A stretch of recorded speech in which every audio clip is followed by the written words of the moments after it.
The plastic canister clattered on the concrete as Semyon dragged it up to the 5th floor. The stairs had long since collapsed at the junction between the 4th and 5th flights, so they had to step over a makeshift bridge made of metal doors taken from abandoned apartments. The stench from the garbage chute did not disappear, even despite the dampness. Dog bones and scraps of clothing rotted below. On the way up, he heard someone crying on the 2nd floor, but he didn't stop. We cried a lot, especially in the late afternoon. He entered the apartment where 3 people used to live. Now there are 7, separated by curtains and a mute agreement on borders. My daughter was lying under the covers. Her forehead was hot, and there was muddy water with floating streaks in a bucket near the bed. Semyon sat down on a chair, put the canister against the wall, and covered his face with his hands. I traded the water from the guys on the 6th floor and gave them the old stabilizer, which wouldn't start anyway. His wife looked at him from the kitchen. Didn't say a word, just took a pot and started boiling. He knew that she was tired. Not from the cold, not from the stuffiness, not from queuing for powdered tortillas, but from the constant fear that someone would turn them in. 9 people have disappeared in the area in the last 3 months. Not looters, not bandits, they just disappeared. People whispered that the administration was purging unstable elements, although no one knew what that meant. The daughter twitched in her sleep, coughed, and Semyon realized that he would not last that long. He went down to the basement the next morning, under the pretext of checking the grounding. He had an official security clearance, a gray-level card, and an electrical sector armband. Those who worked for the administration were not touched, although they were not respected. Semyon did not like his job. He restored old switches, repaired generators, patched surveillance circuits, but it allowed him to feed his family. The basement smelled of burnt oil and mold. He turned on his headlamp and opened the door to the archive section, a place where engineering plans, supply maps, and diagrams from before the war were kept. Officially, the archive was closed, but Semyon had an old code that was forgotten in the system. He spent 2 hours there, going through the bundles, looking for key designations. He was interested in an old water supply project through an emergency line, the one that had been shut off before the collapse. According to rumors, in the neighboring area, the cinder block, it was still possible to find the remains of a functioning water intake. Most people thought it was a legend, but Semyon came across something more, a full-fledged map with access points. He checked the coordinates, marked one of the sewers below, next to the collapsed pumping station. The paper was faded, but quite readable. For the first time in weeks, he felt something like excitement. On the way back, the supervisor approached him. A square figure in gray armor and a mask, from under which no face could be seen. Only a voice, harsh and muffled, like a radio from the last century. He asked what Semyon was doing in the basement. He showed his security clearance, gave the name of the senior sector officer, and referred to a routine inspection of the power supply line. The guard was silent for a long time, then scanned the token and left. Semyon exhaled only in the elevator shaft, when he was alone. His hand was shaking, and in his fist was a folded map, which he hid behind the lining of his overalls. In the evening, he sat by the window, looking out at the courtyard. Children were digging there, searching for something in the ashes of an old campfire. In the distance, a diesel engine was humming.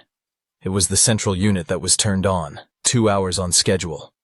The light turned on, dimly flashing in a lamp near the ceiling. His wife came over, sat down next to him, and put her arm around his shoulders. He didn't say anything. I just watched as the children divided the found battery and argued over who needed it more. A plan was already forming in my head. If I could get the node running, even for one house, it would be a start.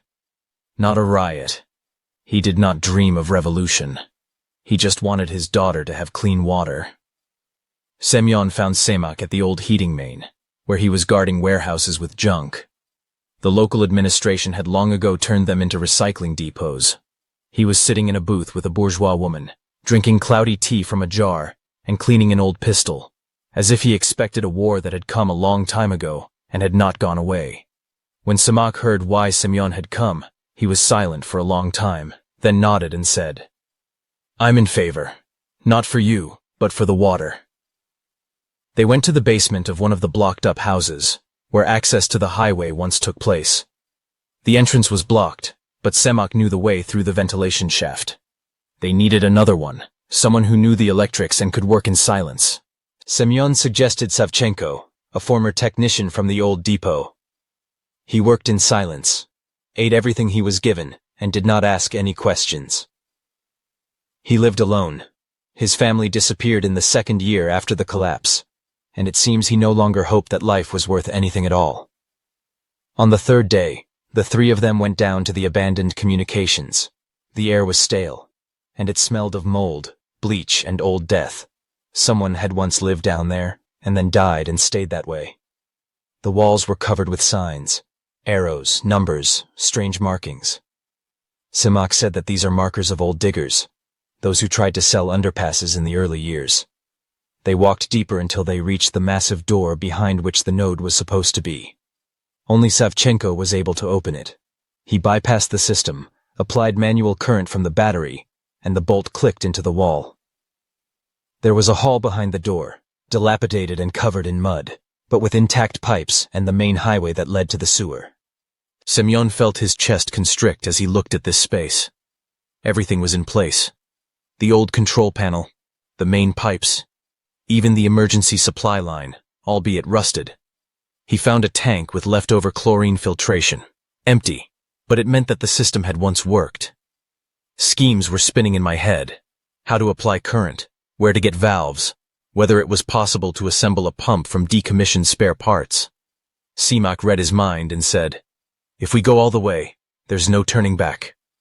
Savchenko was silent, but he took out a piece of wire and began checking the integrity of the contacts. A tacit agreement. Semyon understood that if anyone found out, the administration would wipe them into the dust. On the way back, they moved slowly, cautiously. There were sweeps going on upstairs. There were rumors that a new patrol company had arrived in the area. Semyon led them through the emergency exit at the old boiler room, then along the basement, which had once been a shelter. They came across three teenagers picking up trash, dirty, in torn trousers, ran screaming when they saw a lantern. Semyon caught himself thinking that he would have been afraid earlier. Suddenly they would inform. But now he didn't care. There was a node in his head, pipes, circuits, water. For the first time, he felt fear go away, giving way, not to hope, but to something firm, determined, something like anger. He didn't say anything to his wife at home. "I just sat down by my daughter's bed, touched my forehead, and the fever subsided a little." His wife quietly asked where he had been, but did not insist. He put his arm around her shoulders, and she didn't pull away. In the evening they ate a dry soup made of powder that tasted like paper, and he thought, how many such families live nearby, endure, remain silent, and wait. If he does this, even if he doesn't save everyone, he will show that the water can be returned, not through a distributor, not on coupons, not for denunciation, but simply as it used to be. He didn't believe in the past, but he wanted at least fragments of it back. The next day, they started clearing. "We've been working since early morning. First we removed the debris, pulled out the fallen beams, and pumped the mud out of the barrels. Semyon hooked up an old cable hoist to haul heavy stuff up. Semyon drew a diagram on a piece of wall, a chalk sketch, as in childhood, only instead of a blackboard, there was dusty concrete masonry. Savchenko dismantled the shield, found a surviving transformer. Everyone worked in silence, like at a funeral, because they understood that this was not a feat, not heroism, but the last chance. Either they'll give you water, or they'll merge with those whose bones are rotting in the tunnels. By evening, everything hurt. Semyon went home and lay down without saying a word. When he woke up at night, there was silence in the room, and only his daughter's breathing reminded him that he was alive. He stared at the ceiling, trying to imagine what it would be like to turn on the faucet and see clean water flowing. Not in my imagination, not in the movies, but for real. He was afraid of this image, because if it didn't work out, there would be nothing left. Inside, everything burned like old wine. The next day, they had to try to supply the first water to the tank. The first drops gushed from the old pipe into the rusty tank when Savchenko manually shorted the current. The water was muddy, but it flowed, and it was enough for 3 grown men to freeze for a moment, watching it flow along the edge of the iron. Semyon took the mug, scooped it up, brought it to his mouth, sniffed. There was almost no smell. He took a sip, exhaled, and handed the mug to Semyon. He drank slowly, with restraint, as if he was afraid that if he did it too quickly the water would disappear. There was a little iron in my mouth, a little dampness, but it didn't burn. It didn't stink, and that already meant a lot. Savchenko smiled for the first time, but immediately wiped the expression off his face. In this city, they beat him for smiling. They sat in silence by the chimney, like by a campfire, in a silence in which many things could be heard. Fear, fatigue, and something else that looked like doubt. The next day, the raids began. A new patrol group entered the area. Black armored suits, round helmets, faces behind mirrored visors. People were dragged out of their apartments, lined up against the walls, asked questions, and had their fingerprints taken. Semyon stood in line, watching as the old man was dragged up the stairs from the first floor, while he shouted that he had nowhere to go, that he was not bothering anyone. The guard held him by the collar like a kitten and dropped him when he coughed. The old man hit his temple on the step and did not move anymore. No one came up, not even those who were standing nearby. Everyone was looking ahead, as when they were admitted to the dispensary, quickly, quietly, without standing out.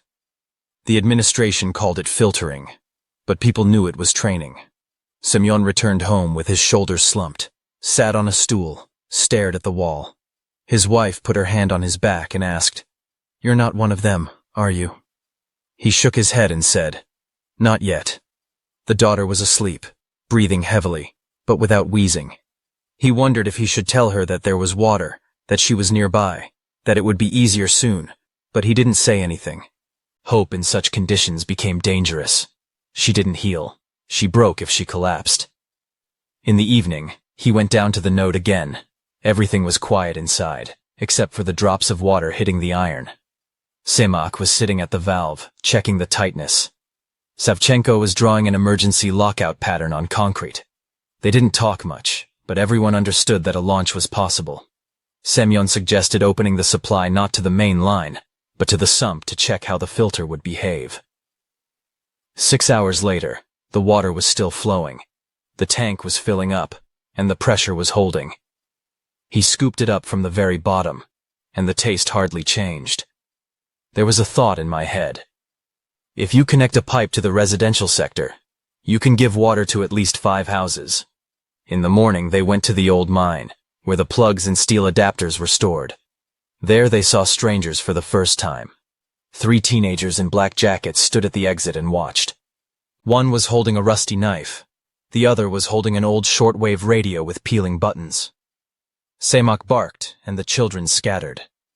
Semyon said, "They remembered us." Savchenko replied, "Everyone will remember soon." He was right. The rumors in the area spread faster than diesel. People were already whispering that real water was flowing in the subway. On the same day, a neighbor from the 8th disappeared. A mother of 3 children, one of whom was disabled. The administration did not explain anything. 3 men in armor came, took her out in silence, and the door was sealed. Semyon stood at the window, looked down, and felt everything inside shrink. He knew she was at a meeting where they were talking about water. I knew because I gave her the mug that day. Now the choice was clear. Launch and go all the way, or give up, go down into the shadows, pretend that nothing had happened. He looked at his daughter, then at his hands, which still felt that first mug, cold as iron. The decision came without pathos. He would go all the way. At night they made the first cut. They connected the sump to one of the old supply lines. It was risky. If they spotted it, they would understand where the feed was coming from. But time was running out. The pressure was maintained. The connection did not break. The water went through the pipe. The next morning, one of the houses on the south side received tap water. Clean, not technical. People were carrying out bowls, bottles, and pots. Someone was crying. Someone was praying. Someone was just sitting on the steps and watching it pour. Everything was going too well, which meant it was going to get really bad soon. 2 days after the launch, The water disappeared. Semyon was the first to sense something was wrong. Not from the outside, but from the inside, according to some old engineering instinct. The pressure dropped sharply, although the emergency line was supposed to keep the pressure up for at least another day. He went to the node alone. He told his wife that he was doing electrical work, took a bag with a tool. Savchenko was already there, standing at the panel, as if rooted to the spot, looking at the pressure lamp turned off. "They closed the bolt from above," he said, without turning around. Semyon nodded, came closer, examined the cable gland. Someone had worked here recently. They broke it carefully, like professionals. They left only a thin trace, a thread of grease on a bolt, a lid removed, a seal with the wrong number driven in. He didn't say anything on the spot, but there was already a fire burning inside him. The water couldn't shut itself off. Access was needed, and only the three of them had access. Semak? He was rude. He grumbled. He argued. But he was one of those people who didn't know how to lie. Savchenko remained. Semyon remembered the first time he looked at the map. He realized too quickly what he was talking about. He remembered how once he disappeared for 2 hours, said that he was walking on the wires. But then they believed him. Now the puzzles were coming together. Too clean work, too quiet silence, too little emotion. He didn't feel angry, just tired. But this fatigue did not dull him. It made him calm, as before the cold cutting of steel. On his evening rounds, he specifically said out loud, "Tomorrow we'll try the old bypass that goes through the pantry." Savchenko just nodded, as always, without looking into his eyes. At night, Semyon and Semak took a shortcut and went to the other end of the subway, where the old distribution room was located.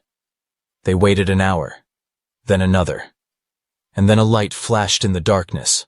Clear, narrow, not random. A man in overalls was walking towards the false node, a transmitter in his hand. When he reached the door, Semyon stepped out of the shadows and shone a light on him. Savchenko froze, then pressed his lips together, as if he wanted to say something, but did not utter it. At that moment, Semyon had the opportunity to kill, simply, quickly, according to all the rules of this new life. He didn't. He said softly, "If you do it again, I'll burn you. I won't bury you." Savchenko lowered his head and did not answer. Semak stood nearby, silent, but from the way he gripped the crowbar, it was clear that he would not hesitate. They left, leaving Savchenko in the dark. In the morning it was said throughout the district that an electric shield had burned down in the southern sector. No one knew why, but the guards went and checked the passports, security clearances, looked at the hands. Dirty, burned, working. The seeds were not touched. He had an armband. He had a badge. But he realized that he was being watched now. His wife asked him why he didn't talk at night. Why did he touch her shoulder less often, not look into her eyes? He didn't know how to explain it. How to tell them that their friend is a snitch, and that maybe their daughter is still alive just because someone didn't like him. How to say that now every step is on ice, and if it cracks they will all fall at once. She listened in silence as before. Only then did she add, "I heard our water was cut off. People say it was a betrayal." He didn't say anything, just sat there, clenching his teeth. On the third day he went down to the node again, but now everything was different. He cut off part of the strapping, installed a mechanical valve, and found a way to bypass the electrics. They no longer needed current, they didn't need a signal. Everything could be done manually. Semak frowned, but helped without asking questions. The water started flowing again, but this time in a different sector, where there were fewer eyes. Now they did everything in silence, without diagrams, without maps. Just the three of them. Him, the knot, and the target. He stopped believing in help, in honesty, in debt. Only my daughter and the water remained. Everything else became unimportant. The water started flowing at night. The pressure was maintained. The pipes were not blown off. The valves held up. And 20 minutes later, an even, almost clean stream flowed from the old faucet in the basement of the former laundry block. Semyon sat across from her, watching her drain into a galvanized bowl, and couldn't take his eyes off her. He felt no joy, only inner tension, like a man who holds a slab on his shoulders, afraid to move. The water was flowing, so the way was open. They connected neighboring lines, applied pressure to 3 houses. We did it without sound, without announcements, without slogans. But the rumors started. In the morning, more people came out into the courtyard than in recent months. Some carried out cans, others dirty pans. Others just stood with mugs in their hands, not believing. People started whispering around the neighborhood. Water appeared. From a pipe, without a ticket. Real. The administration did not react. Either did not know, or pretended not to notice.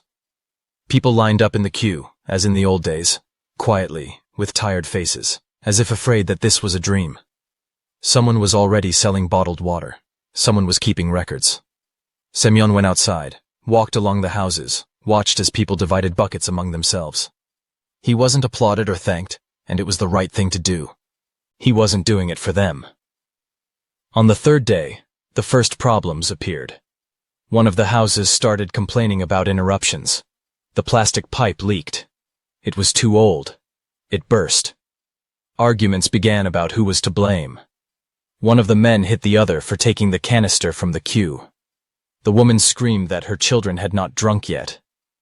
The people who had stood silently yesterday were now arguing, jostling, swearing. Semyon understood that it was inevitable. Water brought not only life, but also conflict. They had been getting used to fear for too many years, and now fear had been replaced by greed. The administration came on the 4th day. Without sirens, without armored vehicles, they just appeared like a shadow, in black overalls, with markers and tablets. They didn't shoot, they didn't hit, they didn't scream. They went around the apartments asking, who gave the water? Who connected it? Where's the access from? The people were silent. Even those who had been jostling yesterday were now sitting in corners, staring at the floor. One boy tried to run away with a bucket and was shot in the leg. Semyon looked at it from the roof of the neighboring house. He wasn't hiding. He just knew that there wasn't much time left. On the 5th day, the node was blown up. The explosion was clear, industrial, not like the underground, but like those who knew where to put the charge. Semyon was there. They found him 2 hours later, pinned down, without a face, without hands. Only half of the token remained. Savchenko disappeared. No one knew where. Semyon didn't look for him. He knew that he had left with information, and that there was a new interrogation going on somewhere, new names, new crosses on the walls.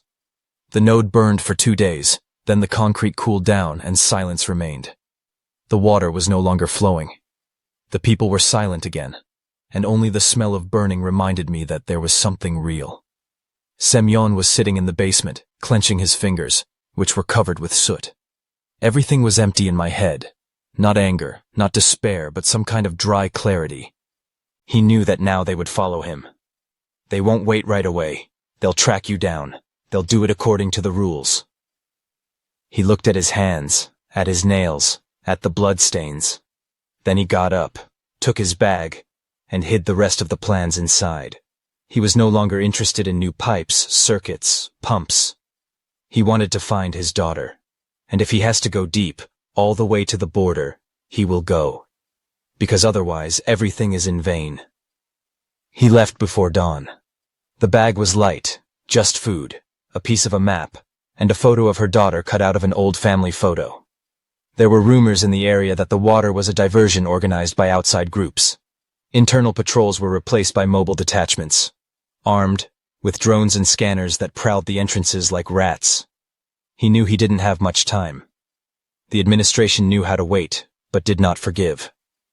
He walked through narrow courtyards, past charred entrances, past people who no longer looked into his eyes. He was no longer a part of this place. He found his daughter on the 7th day. She was hidden in the attic of one of the schools, where there used to be a shelter point. Small, thin, with sunken eyes, she did not immediately recognize him. Only when he spoke, she stretched out her arms, and something squeezed inside, pinched. They didn't cry. They didn't speak out loud. They just sat on the floor holding their fingers. He knew he couldn't hide forever. But he also knew that there was only one road left, to the outer border. There were areas beyond the wall where the administration was losing power, or so they said. He didn't believe it, but there was no other way. They walked at night, hid during the day. We ran into a roadblock once, but we managed to bypass it through an old heating main. He didn't eat. He left everything to his daughter. Her eyes became more lively, and her voice became stronger. She could speak without wheezing again. And only then did he allow himself to think, maybe they will really break out. Maybe life there is not the same as here. But he didn't make plans. He was just walking. They were caught at the border, not like animals, but like people who have been followed for a long time. No shouting, no hitting. They were surrounded in silence, led out onto a concrete platform where gray vans were parked. A woman in black armor, with a deathly face, read the accusation. His daughter was crying, and he held her hand until the end. When the shot rang out, he no longer felt fear, only the cold and relief. She was sent to a resettled area. He stayed where he was. Inside the concrete compartment, on the floor, in a pool of blood. Behind the wall, someone was shouting, someone was praying, someone was banging on iron with their fists. And it was all far away, and next to it, only silence. The real final one. The silence of a man who has done his best, and he doesn't have to do anything else.